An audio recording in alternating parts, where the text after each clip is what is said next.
الله والله والله والله لله نحمده ونستعينه ونستغفره ونؤمن به ونتوكل عليه أما بعد فأعوذ بالله من الشيطان الرجيم بسم الله الرحمن الرحيم وقال تعالى وسيجنبها الأتقى الذي يؤتي ماله يتزكى وما لأحد عنده من نعمة تجزى إلا ابتغاء وجه ربه الأعلى ولسوف يرضى وقال النبي صلى الله عليه وسلم لو كنت متخذا من العباد خليلا لاتخذت أبا بكر خليلا ولكن صاحبكم خليل الرحمن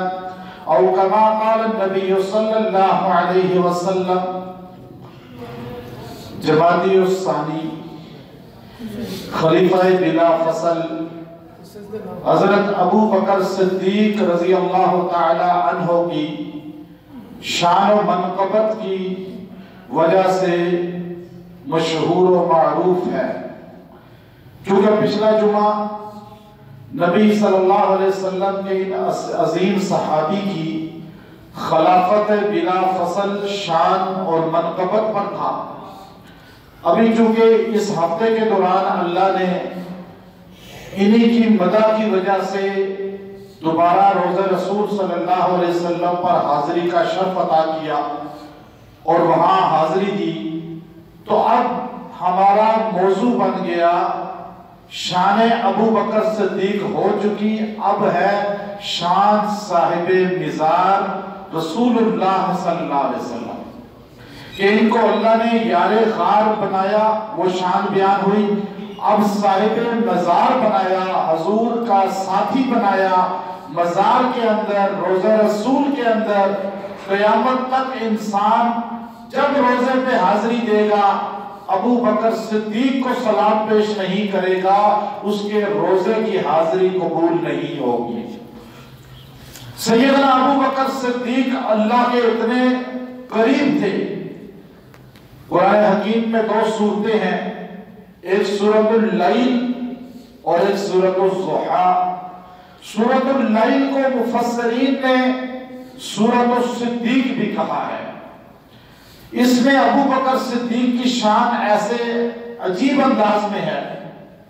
آپ نے اپنا مال نبی پہ خرچ کیا، آپ نے اپنی تمام توانائی، اولاد کو، اپنے گھر کو، اپنا تمام مال کو نبی پہ جب 100% خرچ کر دیا، یہاں تک کہ سیدنا صدیق اکبر اپنے گھر کا سارا سامان اٹھا کے لے آئے. رسول اللہ نے پوچھا عمر تم کیا لائے ہو؟ کہا یا رسول اللہ نصف لایا، نصف چھوڑ آیا. ابو بکر صدیق سے پوچھا تو آپ نے فرمایا یا رسول اللہ گھر میں اللہ اور اللہ کے رسول کا نام ہے، باقی سب لے آیا. یہ وہ ابو بکر تھے کہ جنہوں نے جب سارا مال لا کے نبی پہ قربان کیا، ریشم کی 6 بڑی بڑی دکانیں سارا سامان بیچ کر نبی پہ قربان کر دیا. اپنے پاس 6000 درہم تھے، بعض نے کہا 40,000 درہم تھے، وہ 40,000 درہم بھی نبی پہ خرچ کر دیے. تو ابو قحافہ جو آپ کے والد تھے، مسلمان نہیں ہوئے تھے اس وقت تک، انہوں نے مکہ کے اندر مجمع کثیر میں اپنے بیٹے کو لوگوں کے سامنے غصہ کرتے ہوئے، شرمندہ کرتے ہوئے کہا کہ ابو بکر تو اپنا پیسہ اس لیے محمد عربی پہ لگاتا ہے تاکہ لوگ تجھے خرچ کرنے والا کہیں، زیادہ مال لٹانے والا کہیں، تو یہ سب اللہ کو نہیں، اپنے دوست محمد عربی کو نہیں، بلکہ مکہ کے لوگوں کو دکھلانے کے لیے کر رہا ہے. اب یہ جملہ باپ نے کہا بیٹے سے، پھر لوگوں نے چہ مگویاں شروع کر دی. اللہ عرش والا